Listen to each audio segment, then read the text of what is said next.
In the dead of night, the country's leader was torn from his bed, his fate sealed in a shallow grave. Soldiers from the north, driven by anger and fear, stormed barracks, killed officers, and changed the course of Nigeria forever. This was not just a transfer of power, it was a revenge, a cleansing, and the opening act of a brutal civil war. That night was July 29, 1966. Before I continue, please hit that subscribe button, like, and share this video with your loved ones. Thank you. Now, let's dive in. To understand what happened in July, we must go back a little. On January 15, 1966, a group of Nigerian army officers led by Chukwuma Kaduna and others executed what is often called the first coup in Nigeria.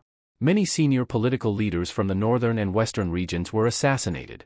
Sir Abubakar Tafawa Balewa, Prime Minister, Sir Amadou Bello, Premier of the northern region, and Samuel Ladoke Akintola, Premier of the western region, were among the dead. In the wake of that coup, Johnson Thomas Aguiyi-Ironsi, then the general officer commanding the Nigerian army, assumed power. Many northern officers and men felt bitter. Why had so many northern and western leaders been killed, and yet the plotters, mostly from the south, went unpunished? Then a controversial move by Ironsi's government shook things further. Decree No. 34, May 1966, abolished the federal structure and made Nigeria a unitary state.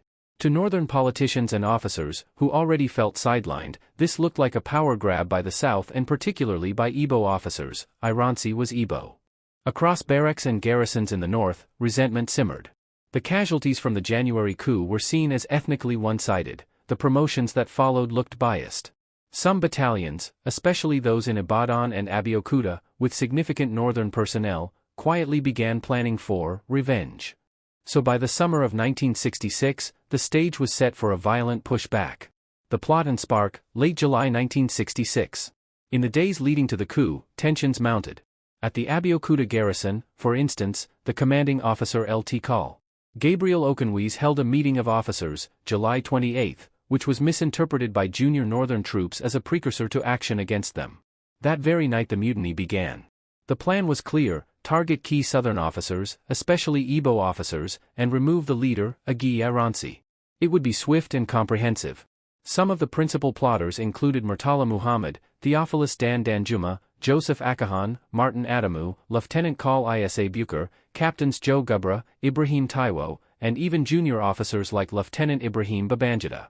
The trigger date, by midnight of July 29, some sources say very early morning of July 29 and 30, multiple battalions in Lagos, Ibadan, Abeokuta, Kano, Kaduna simultaneously moved. The mutiny was coordinated. The coup unfolds, the killing of Ironsi and Fajuyi. At this moment, Aguiyi-Ironsi was visiting the western region. He had spent the night at the government house in Ibadan as guest of the military governor of the western region, Lt-Col Adekunle Fajuyi. Fajuyi was told that soldiers might mutiny. Despite being warned, he elected to remain loyal to his guest. In the early hours of July 29, northern soldiers and officers surrounded the government house. Major Danjuma and his men confronted Ironsi and Fajuyi. Danjuma asked, "Give us Ironsi," and Fajuyi replied, "He is my guest." The soldiers ignored the plea. Ironsi was seized, stripped of his insignia, taken to a spot along Iwo Road, Lalapan, and shot. Fajuyi was shot alongside him. Their bodies were buried in a shallow grave. Outside Ibadan, violence erupted. The 4th Battalion based in Ibadan, which had significant northern composition, was heavily involved in killings of Igbo soldiers. A witness described how officers were called out and killed one by one. By August 1, the country had changed hands. Ironsi's regime collapsed. The most senior northern officer present, Lt-Col Yakubu Gowon, was chosen head of state. He was only 32, bachelor, and fairly unknown to the public at that moment. Scope of the violence. The counting of casualties is bleak. In the military alone, at least 42 officers and over 130 other ranks, mostly Igbo, were killed in the initial coup wave. Many more were wounded, arrested, or fled eastwards. But the violence didn't stop within the barracks. After the coup, an orgy of ethnic-based killings whipped across northern Nigeria. Igbos living in the north were attacked, homes and businesses looted, entire communities abandoned. Estimates of deaths range from thousands to tens of thousands. Some sources suggest up to 30,000 civilians may have died between late July and October. In a sense, the coup became a precursor to what many saw as ethnic cleansing. Igbos felt unsafe outside their home region. Many fled or were forced to flee back to the east. why it happened, motivations and grievances. There was no single cause, rather a combination of political, ethnic, and military factors. Grievances over the January coup. Northern officers saw the January 15 coup as a one-sided slaughter of their leaders, with insufficient accountability for the plotters. Perceived Igbo domination. The fact that many Southern/Igbo officers were rapidly promoted after January, and that the new head of state was Igbo, intensified suspicion in the North. Decree No. 34, Abolition of Federalism. Northern region feared loss of regional autonomy and dominance. Ironsi's unitary state move was seen as favoring his own ethnicity and region. Military culture and composition. Northern soldiers made up a significant portion of the Army's infantry. Frustrations about being overlooked, treated as juniors, or matched with officers they distrusted ran deep.